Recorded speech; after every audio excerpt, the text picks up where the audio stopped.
Hello and welcome to my YouTube channel. I am Adeluwa and so I just thought I needed to share this before, and this is for women by the way, but if you're a man and you happen to be here, welcome. The women in your life would actually need this. And apart from that, maybe you can understand what we're going through a lot more. And I want to talk about messes, my anti-menstrual pain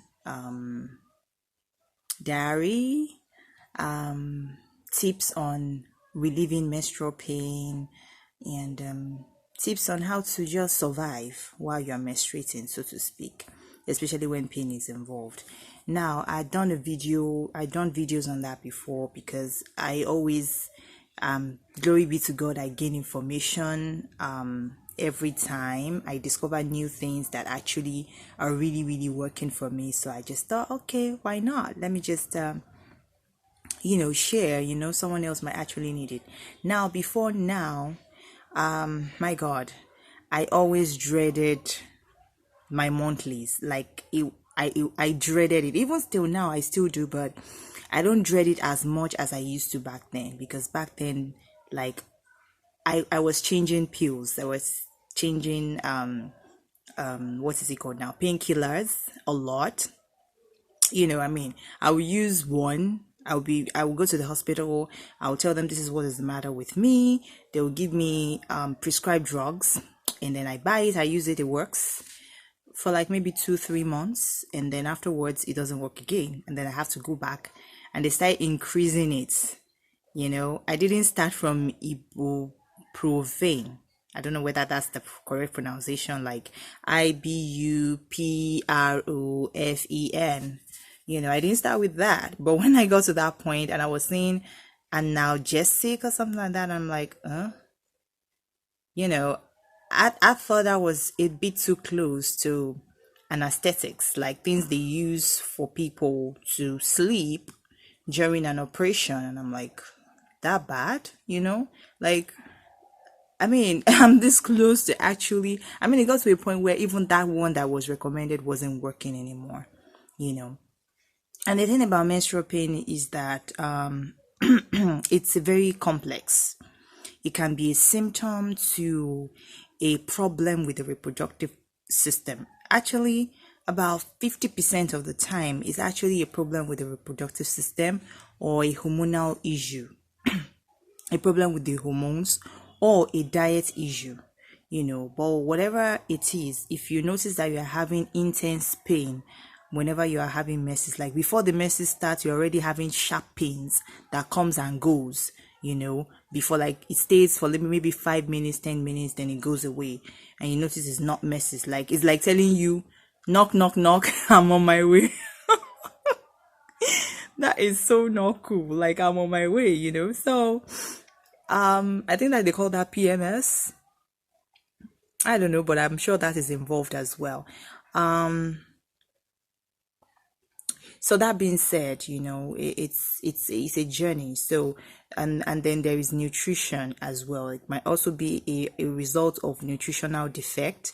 Maybe your diet is not balanced enough, to take care of whatever might be the case. But it's always best to, seek medical opinion about this. With the COVID, with the virus out there right now, it might be just best to call a doctor, so to speak. You might want to use that service first. So if they think that you need tests, then you can now go in and have your tests.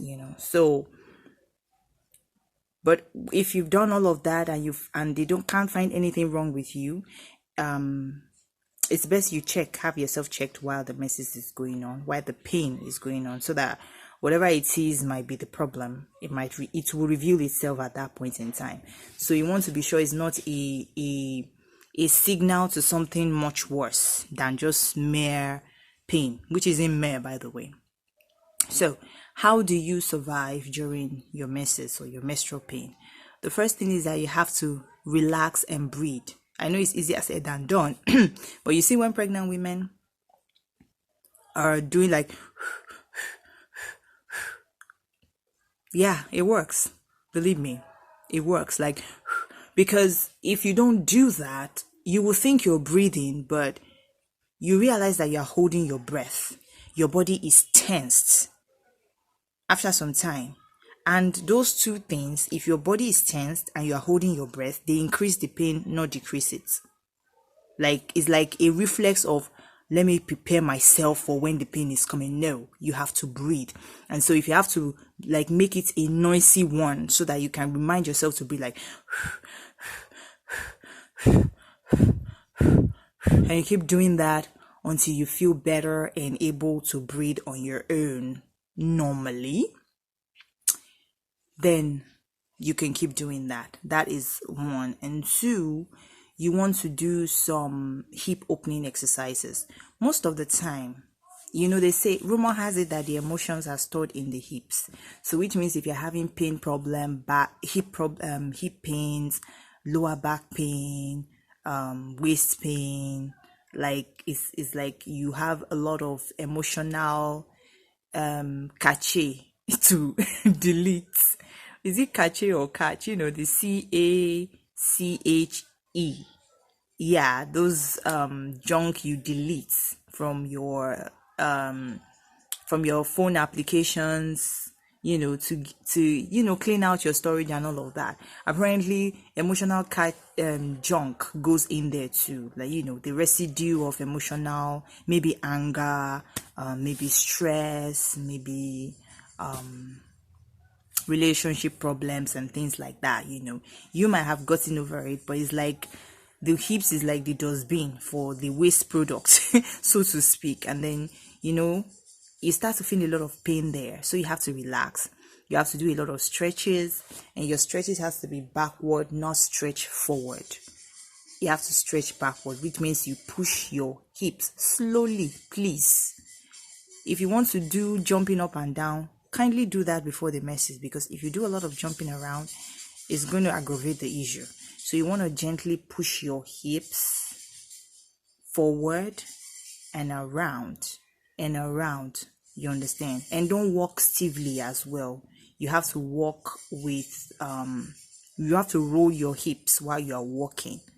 It's very, very important. Roll your hips while you're walking. And if you know how to belly dance, congratulations. You just do that. That will be your exercise. But if you don't know how to do that, you can always lie on your stomach, and then raise your legs up, like the students kind of position when they are reading on the bed. They lie flat on their stomach, then they raise their legs up and then swing their legs in the air as it's up. It does some things, like you can feel the movement in your hips.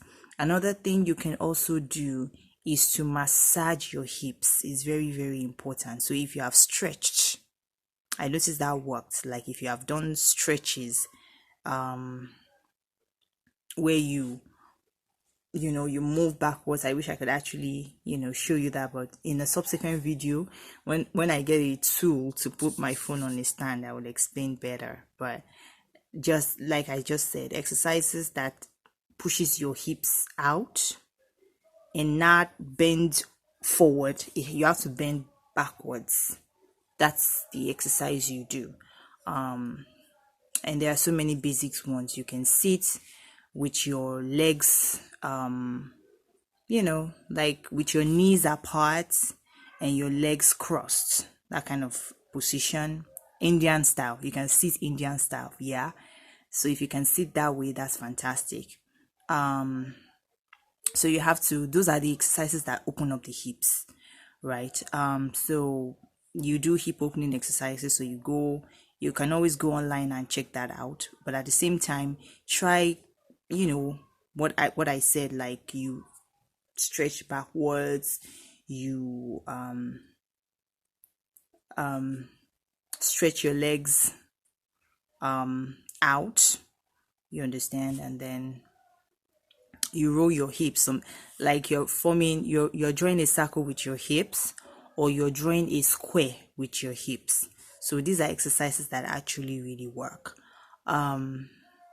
What else again? Yeah, massage your hips. Now when you're massaging your hips, you hold your hips like you want to scold somebody, right? You hold your hips where you want to make a point, that kind of thing. Then you hold those hips like that. You squeeze and lift up.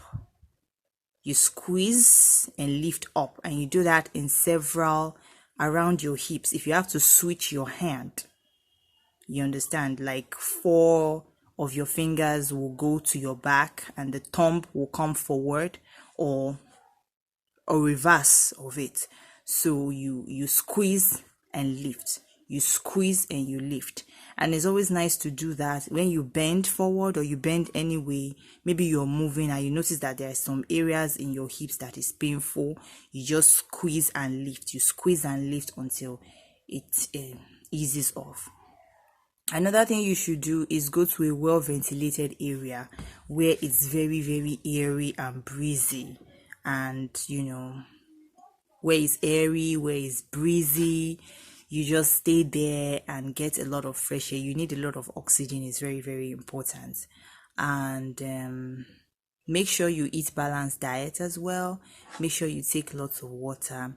There's one thing that I think might actually work. I don't know whether it works during menstruation, but you can always try it out. It's supposed to be a painkiller. It's ginger.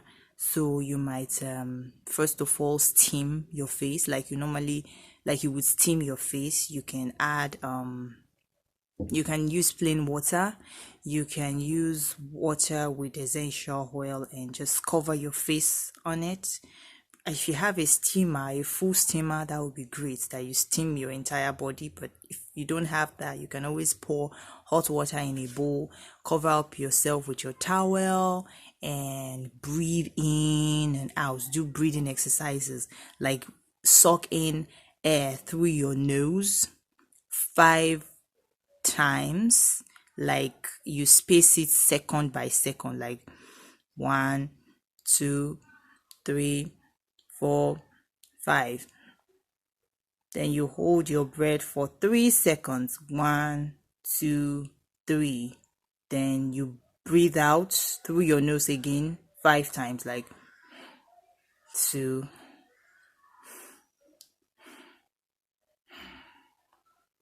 You rest for 2 seconds and you do it again for at least 8 times. If you can do it 15 times, fantastic. Like 8 times. So you do that. Then after you do it maybe like 8 times, you open your nose, you open your mouth, and you breathe through your nose and through your mouth. You understand? You breathe in deeply. You breathe in the steam while your head is covered, It would be nice if you can stay there for as long as it is still hot and the steam is still much, right? Another thing is that what are the things you need? Like, these are the things that you do now, for example. Okay, one more thing before I move on to another one is that what should you do now? Make sure you sleep. You're going to need plenty of rest. The more you can sleep, the less pain you have to endure. The more you can sleep, the less pain you have to endure. And so I will stop here for now, and then I will have a part 2 because there's still more that I have to share. So I hope this helps you. I pray it does. And knowledge applied is power. Also, I think I heard someone say, Dr. Miles Monroe, I believe, he said, knowledge applied is actually wisdom. So if you have knowledge, it's not useful for you until you use it. That is when you really enjoy it. Jesus loves you, and he wants to have a relationship with you. He wants you to be with him in eternity. And he has, in him, there is so much you can actually have. Facing life will be much more, shall we say, easier when you know that Jesus is there for you. So if you want to know more about Christ and how to live a victorious life and how to, just have things better, read the Bible. Get the Bible, read it, and ask God to show you His word. All right. So until next time, stay blessed and stay safe.